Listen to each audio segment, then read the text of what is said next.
WT slaying.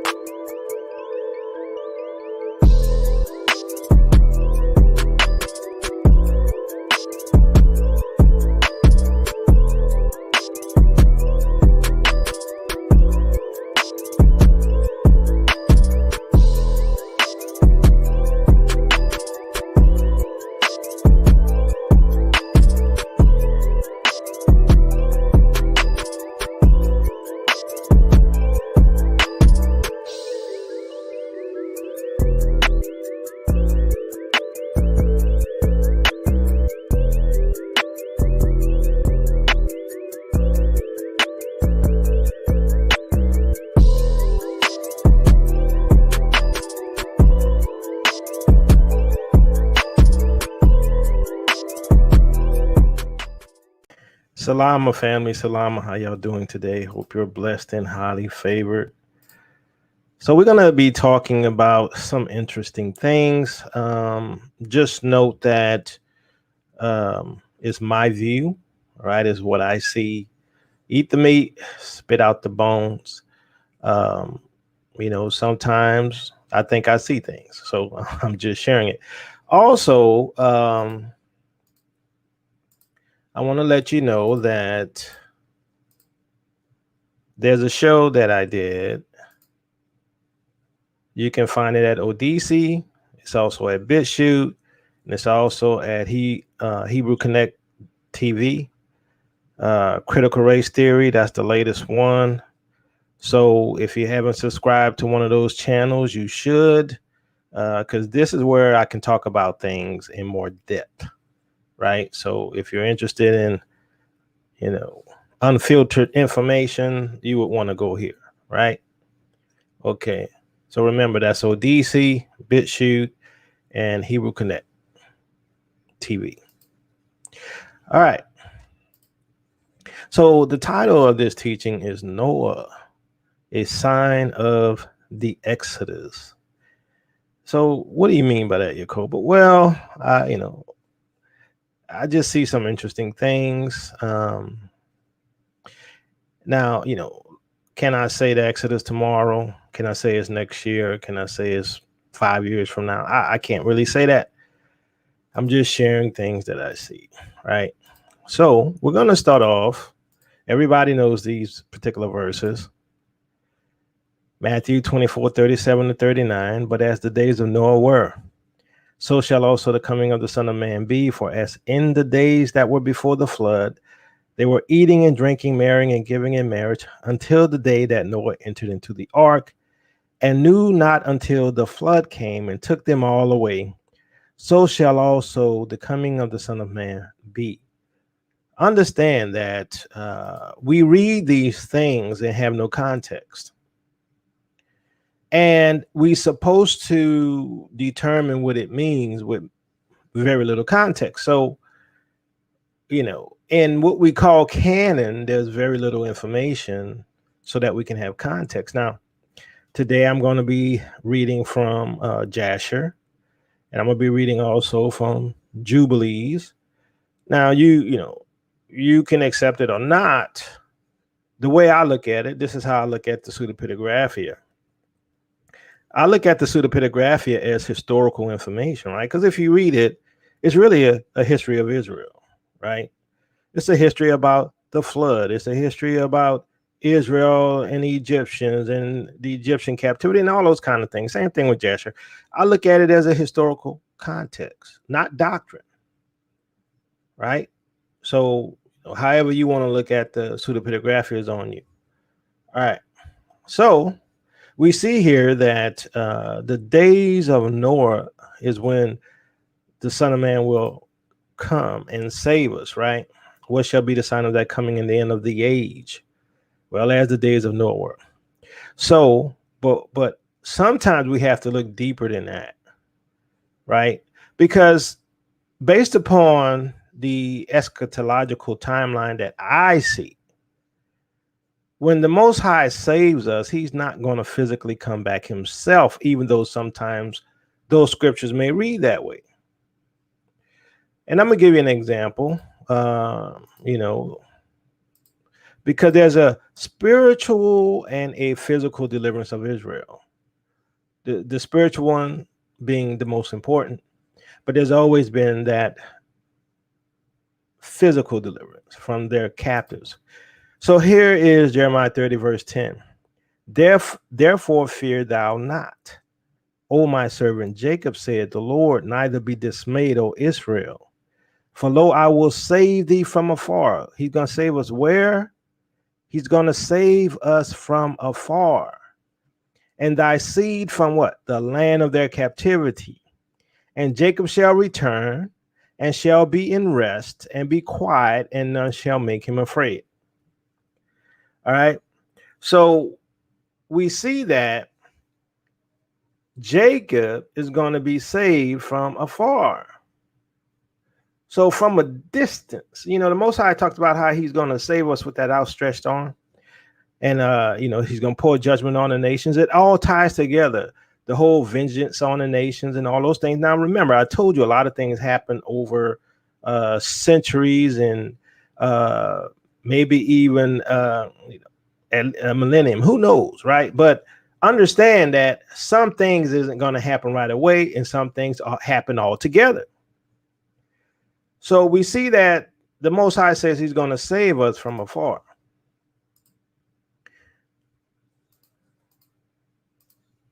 So I'm going to share Isaiah chapter 54, right?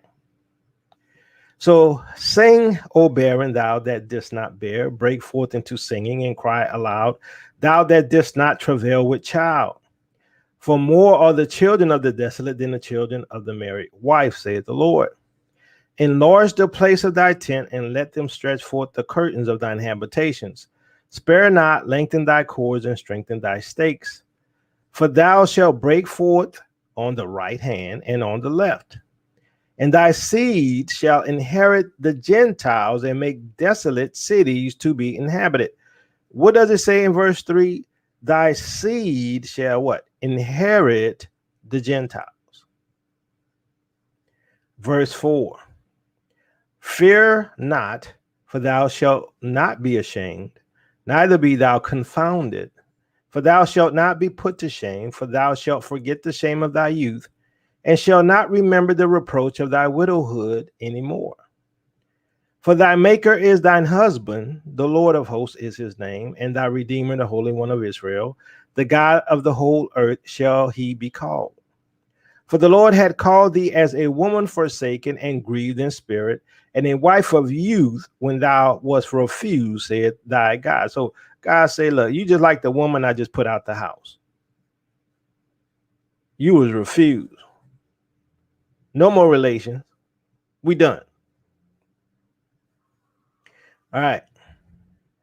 Verse 7. For a small moment have I forsaken thee, but with great mercies will I what? Gather thee. Now, understand, what are we talking about here? That Israel was forsaken, right? We know the context. We know the scriptures. She was scattered amongst the world as slaves. She went into captivity worldwide. But what? She shall what? Be regathered. That's the whole story. That's what we saw as well in Jeremiah chapter 30, verse 10. Right? So for a small moment have I forsaken thee, but what? With great mercies will I gather thee. All right, keep that note. I will gather thee. Verse 8. In a little wrath I hid my face from thee for a moment, but with everlasting kindness will I have mercy on thee, saith the Lord thy Redeemer. Remember the Lord said, he said, look, I'm going to judge you. You're going to go into captivity because you worshiped other gods. He says, when you cry out and ask for help, I'm not going to hear you no more.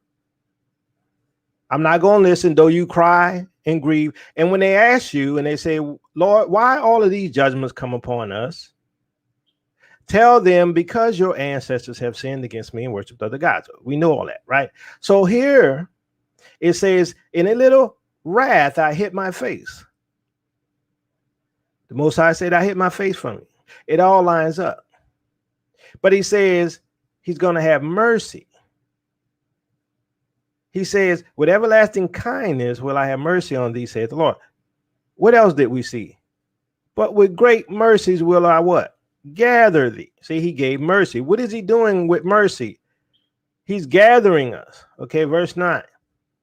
For this is as the waters of Noah unto me, for as I have sworn that the waters of Noah should no more go over the earth, so have I sworn that I would not be wroth with thee, nor rebuke thee. Can I read that to you in a different version? I'm going to read that in a different version.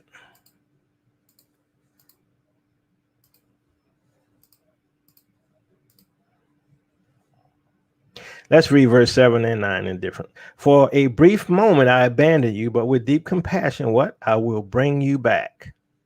All right. Verse 9. To me, this is like the days of Noah, when I swore that the waters of Noah would never again cover the earth. What is like the days of Noah? What is like the days of Noah? To me, this is like the days of Noah. What's like the days of Noah? Well, when I'm going to gather you, when I will bring you back. It is going to be like the days of Noah. I'm going to go back to the King James Version because I prefer that one overall. So two things we see so far. We see that, one, the Gentiles will become an inheritance to Israel, right? The other thing we see is that God is going to pour his mercy on Israel, and Israel will be regathered. He will pour his mercy on Israel, and Israel will be regathered. What? During a time of what? That's like the days of Noah. So our return is during a time that is like or similar to the days of Noah. Verse 10. For the mountains shall depart and the hills be removed, but my kindness shall not depart from thee, neither shall the covenant of my peace be removed, saith the Lord that had mercy on thee. That reminds me of the old Catholic song. I grew up Catholic, you know that. You know, I can't sing, but you know, that's that little Catholic song. Y'all ex-Catholics, y'all know what I'm talking about. For when the mountains shall depart and the hills turn to dust, yet the love of the Lord will stand. Some of y'all sung that in the evangelical churches as well. But anyway, that all applies to Israel. Verse 11. O thou afflicted, tossed with tempest and not comforted, behold, I will lay thy stones with fair colors, and lay thy foundations with sapphires. And I will make thy windows of agates, and thy gates of carbuncles, and all thy borders of pleasant stones. See, everything's being restored.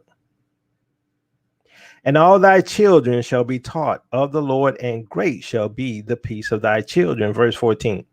In righteousness shalt thou be established. Thou shalt be far from oppression. So the Most High says he's going to build up your windows with agates, carbuncle, pleasant stones. Your children is going to be at peace. What? All after he regathers you. Okay. But he says he's doing all of this during a time that is like the days of Noah, right? Is that not what we saw? For this is as the waters of Noah. The NIV says, to me, this is like the days of Noah.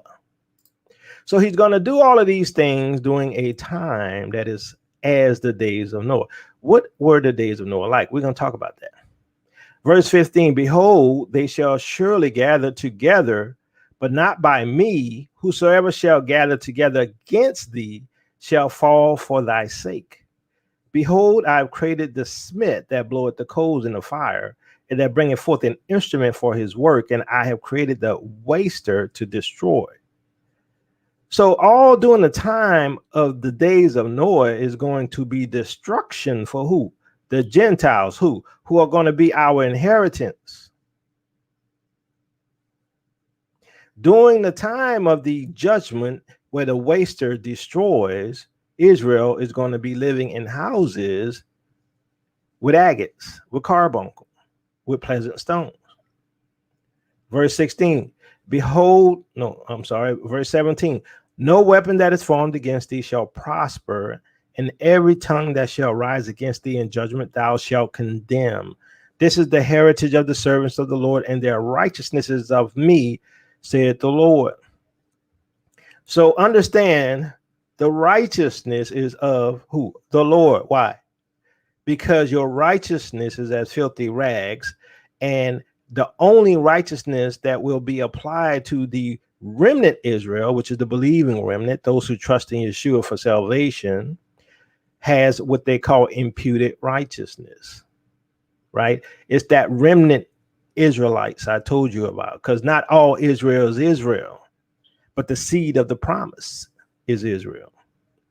Okay, context wise is dealing with Israel, but we've been through that. Go watch the videos if you haven't seen it. All right, so let's continue. So we see in the scriptures that the Gentiles is an inheritance for Israel. This is Isaiah chapter 60, verse 14. The children of your oppressors will come bowing before you.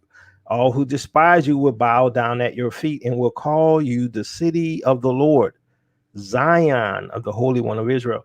So it all lines up. What? During the time of the gathering, that's during a time that's like the days of Noah, where the Gentiles will be being judged. Israel will live in houses of carbuncle, agate, precious stones, and the Gentiles will come bowing down at your feet. And that all lines up with Isaiah chapter 60, where we see the return, or quote unquote, the gathering of the Israelites. Let me ask you all, do I sound fine right now? If I sound fine, please give me a 1.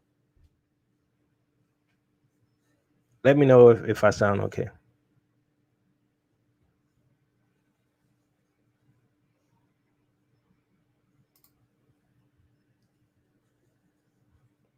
All right, great. Thanks.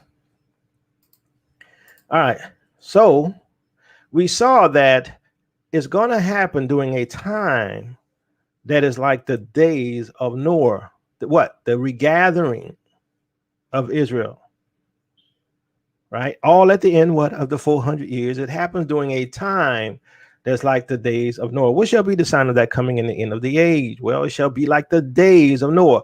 But yet we see in Jeremiah 30, verse 10, that the Most High says, I'm going to save you from afar. I'm going to save you, but it's going to be from afar. I'm not coming back yet physically. And so when I look at all the things that's happening, you know, the potential mark of the beast on the scenes and all these type of things, right? It all portends to the days of Noah. Now, what we're going to do right now is we're going to read the book of Jasher, or Yasher, chapter 4. Thank you for the gift, Brew Queen Yashra. We're going to go to the book of Jasher, chapter 4, so we can see what the days of Noah were like.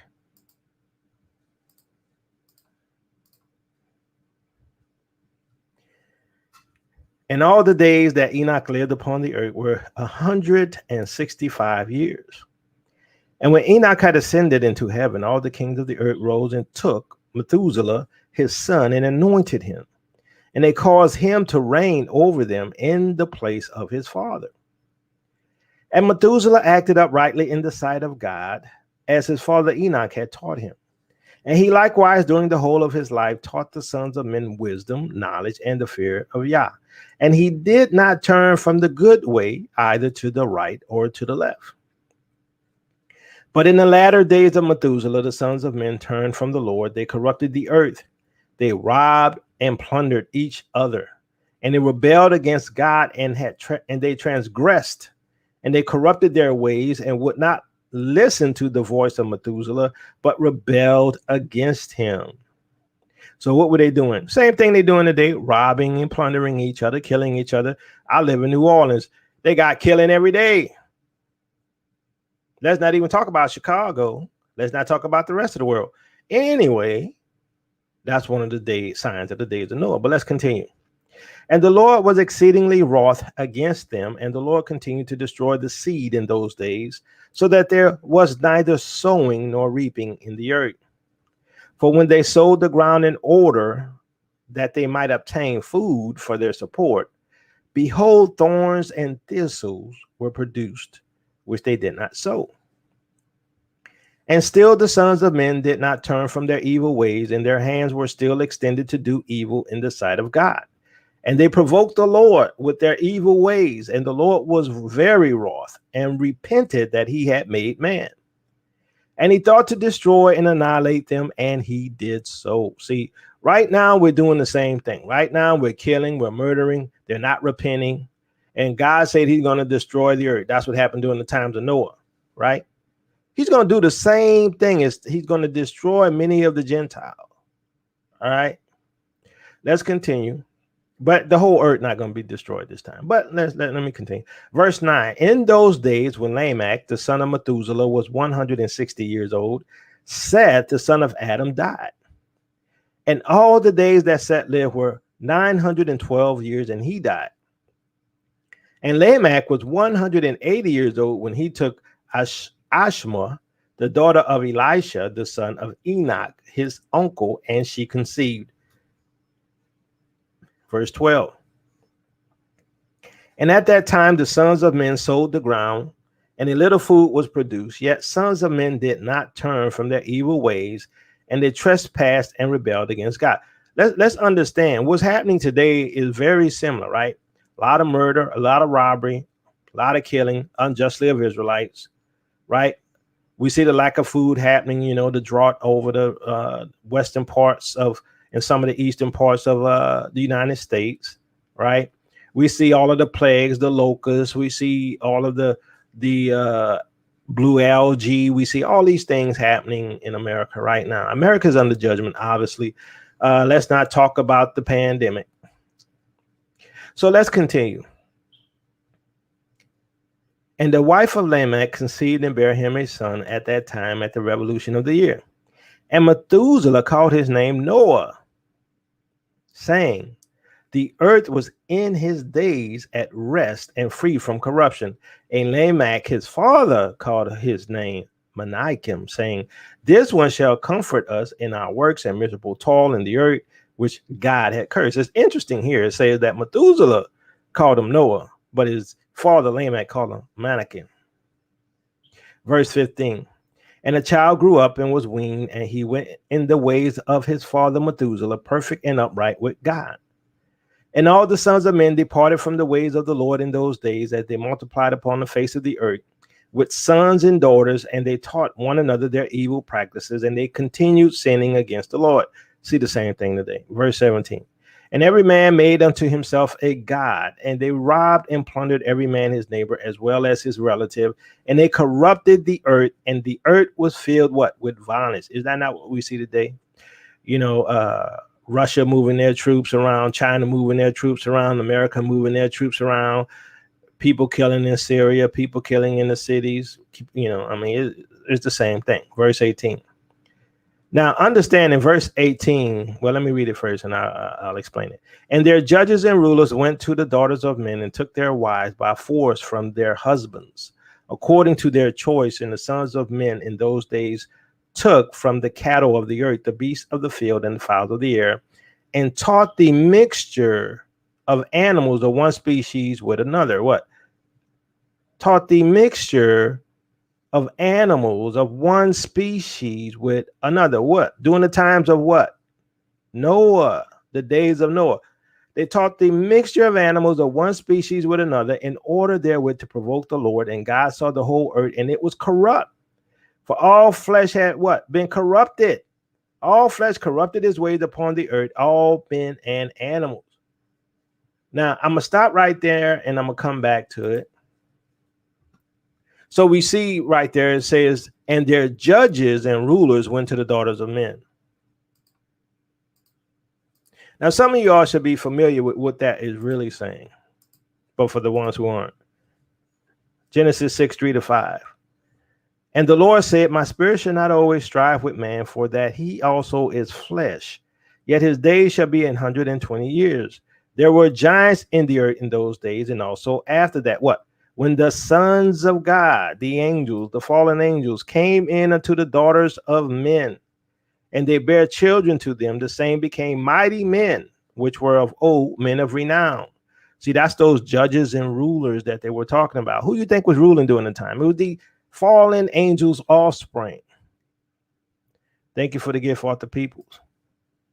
And God saw that the wickedness of man was great in the earth, and that every imagination of the thoughts of his heart was only evil continually.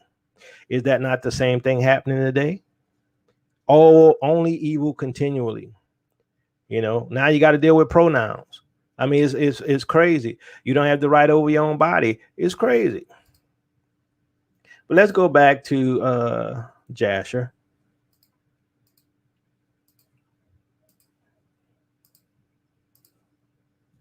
So they taught the mixture of animals of one species with another. Therefore, what? Flesh had been corrupted. See, this is what's happening right now.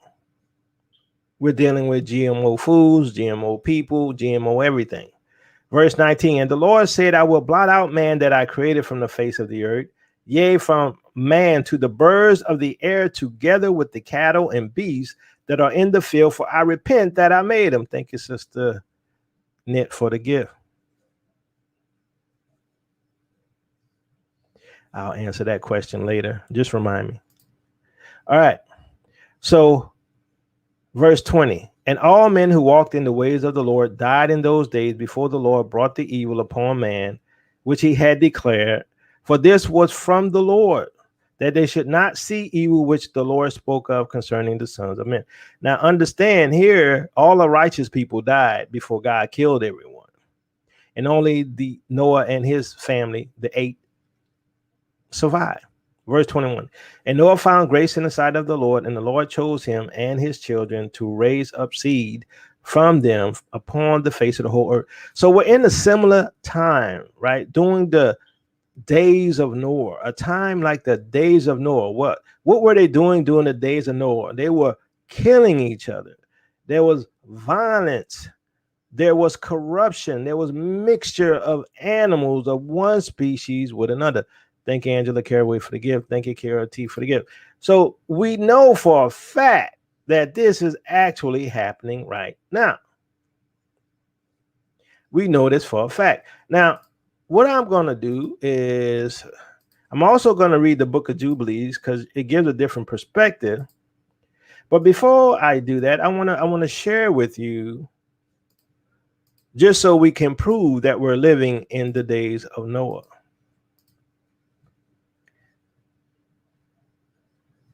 Scientists are making human monkey hybrids in China. Scientists may have taken a big and controversial leap by mixing human cells into monkey embryos.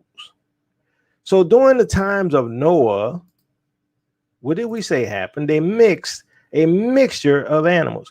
Now we're gonna get a even clearer viewpoint of what happened. Thank you, Jakira, for the gift. Thank you, Ashon, for the gift. So we're going to get a deeper view of what really happened. So they were mixing different species of animals, right? We're doing the same thing today. Not only are we mixing different species of animals, we're mixing animals and humans. Okay, Jubilees. And it came to pass when the children of men began to multiply on the face of the earth, and daughters were born unto them, that the angels of God saw them on a certain year of this Jubilee, that they were beautiful to look upon. So that ties into what we read in Genesis chapter 6. And they took themselves wives of all whom they chose, and they bare unto them sons, and they were giants. That ties in as well with Genesis chapter 6.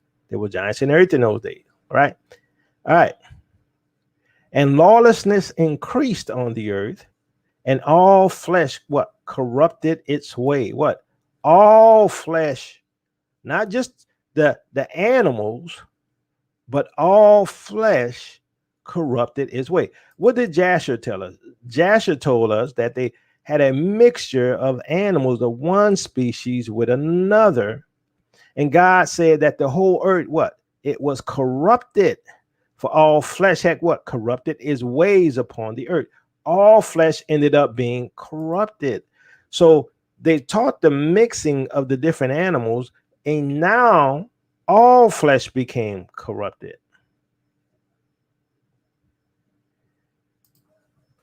So we see here that all flesh corrupted this way alike, men and cattle and beasts and birds and everything that walketh on the earth, all of them corrupted their ways and their orders.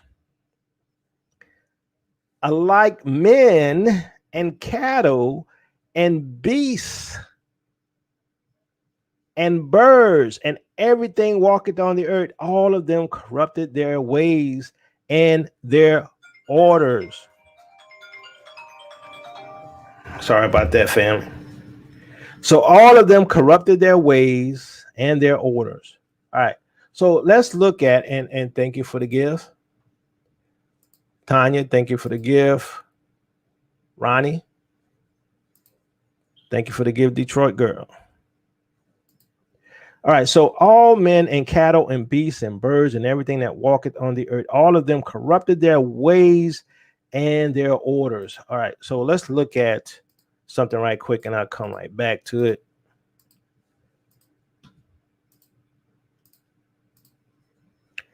Order, the arrangement or disposition of what? Peoples or things in relation to each other according to a particular sequence, pattern, or method.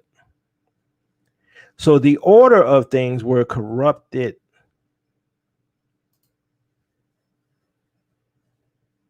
So it says that all the earth was corrupted, all of their ways and their orders.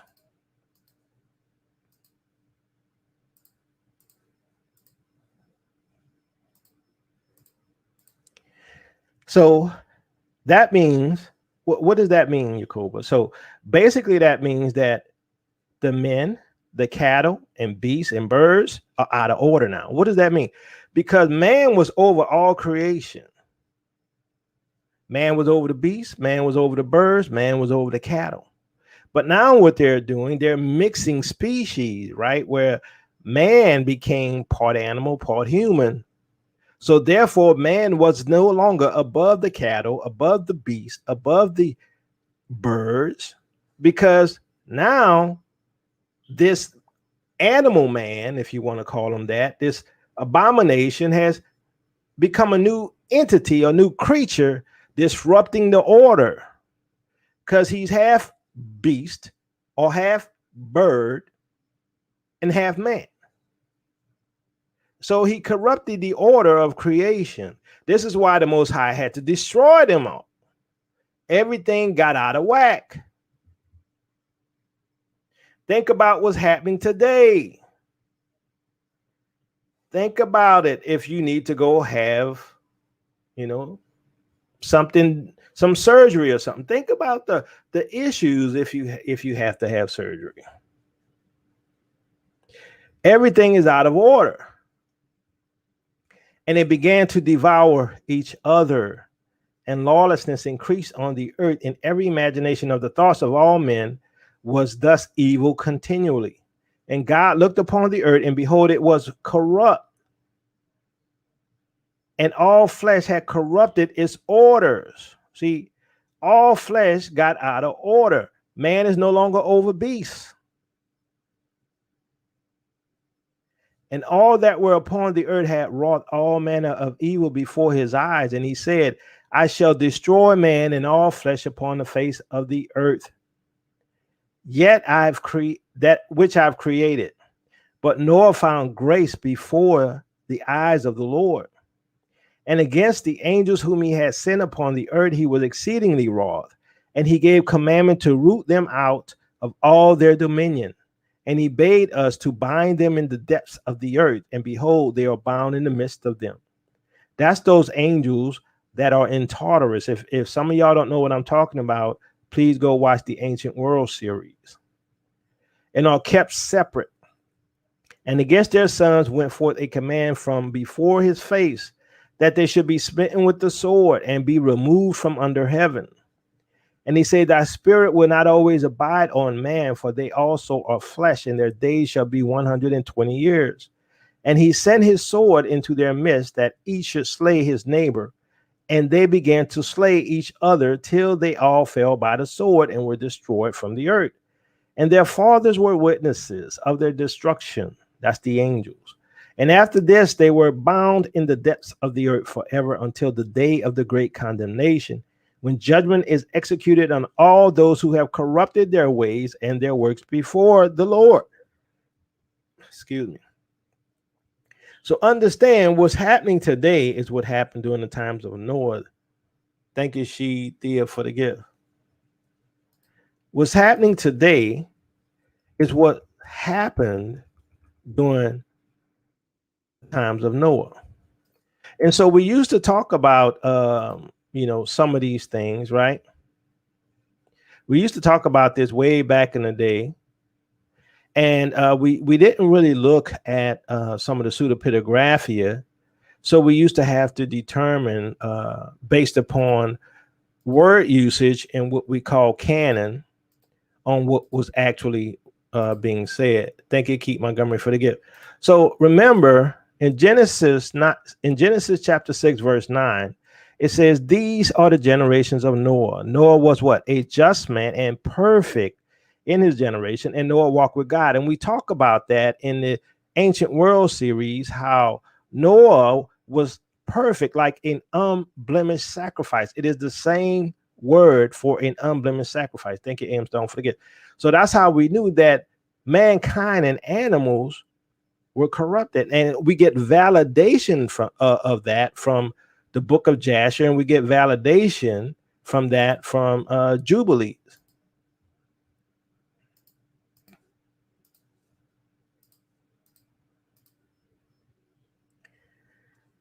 And he destroyed all from their places, and there was not left one of them whom he judged not according to all their wickedness.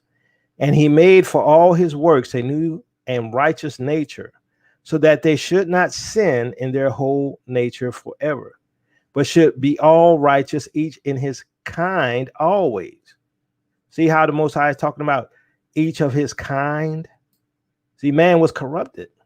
And the judgment of all is ordained and written on the heavenly tables in the righteousness, even the judgment of all who depart from the path, which is ordained for them to walk in. And if they walk not therein, judgment is written down for every creature and for every kind. And there is nothing in heaven or on earth or in light or in darkness or in Sheol or in death or in the place of darkness, which is not judged. And all their judgments are ordained and written and engraved. In regard to all, he will judge the great according to his greatness, and the small according to his smallness, and each according to his way. And he is not one who will regard the person of any, nor is he one who will receive gifts, if he said that he will execute judgment on each. If one gave everything that is on the earth, he will not regard the gifts of the person or any, nor accept anything of his hand. For he is a righteous judge, and of the children of Israel it had been written and ordained, if they turn to him in righteousness, he will forgive all their transgressions and pardon all their sins. It is written and ordained that he will show mercy to all who turn from their guilt once each year. What did the Most High say? And the children of Israel, it had been what? Written and ordained. Written and ordained that if they turn to him in righteousness, he will forgive all their transgressions. What did we see in Jeremiah 30, verse 10? It says he's going to save them from afar. What? And thy seed, what? From the land of their captivity. What did we see in Isaiah chapter 54? We saw that for a moment he forsaken us, he had forsaken us, but with great what? Mercies he will gather. So we're seeing here that the Most High has made a way for Israel to return to him, because Israel is going to fulfill what they were commanded to fulfill. They will be a light to the Gentiles. Have that video out there too if you haven't seen it. And as for all those who corrupted their ways and their thoughts before the flood, no man's person was accepted save that of Noah's alone. For his person was accepted in behalf of his sons, whom God saved from the waters of the flood on his account. For his heart was righteous in all his ways, according as it was commanded regarding him. And he had not departed from aught that was ordained for him. And the Lord said that he would destroy everything which was upon the earth, both men and cattle and beasts, and fowls of the air, and that which moveth on the earth. Now, I know some people are going to ask me, about lollipop issues, and understand that those who were redeemed by the blood of the Lamb, they are still saved. Because it ain't the mark of the beast yet. That's my opinion, because all of the attributes aren't there.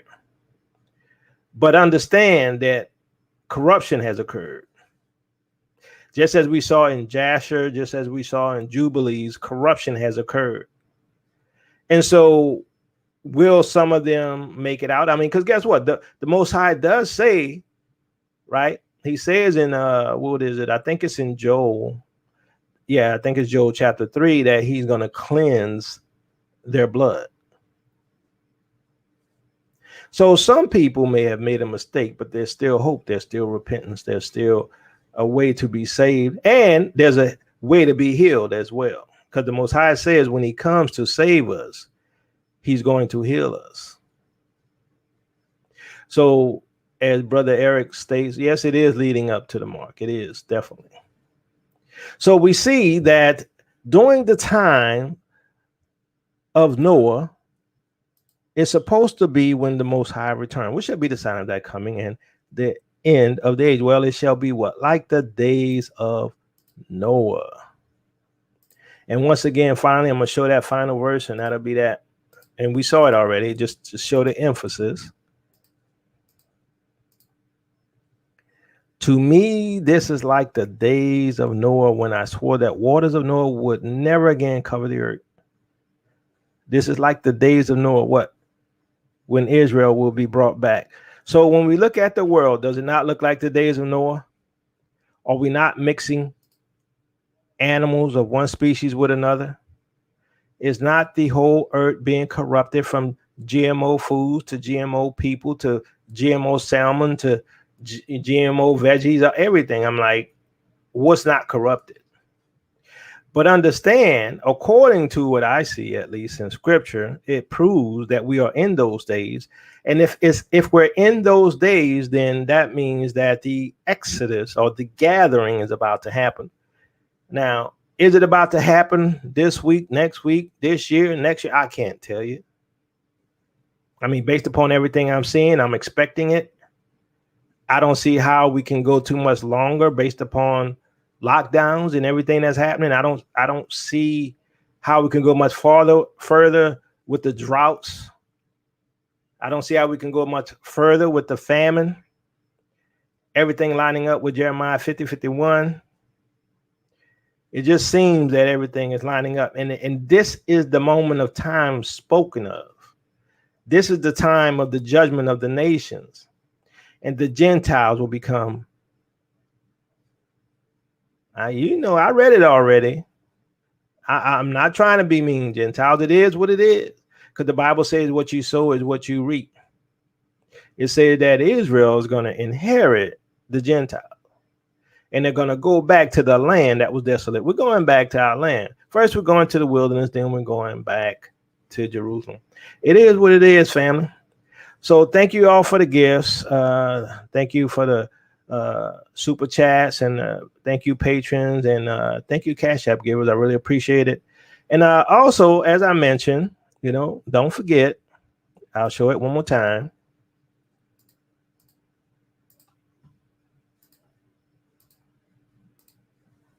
Don't forget to check out the critical race theory over here on Odyssey. Also, it's on BitChute and on Hebrew Connect. I'm sorry, Hebrew Connect TV. So, all right, family. Love y'all with the love of the Messiah. Peace and blessings, Israel. Your captivity is ending.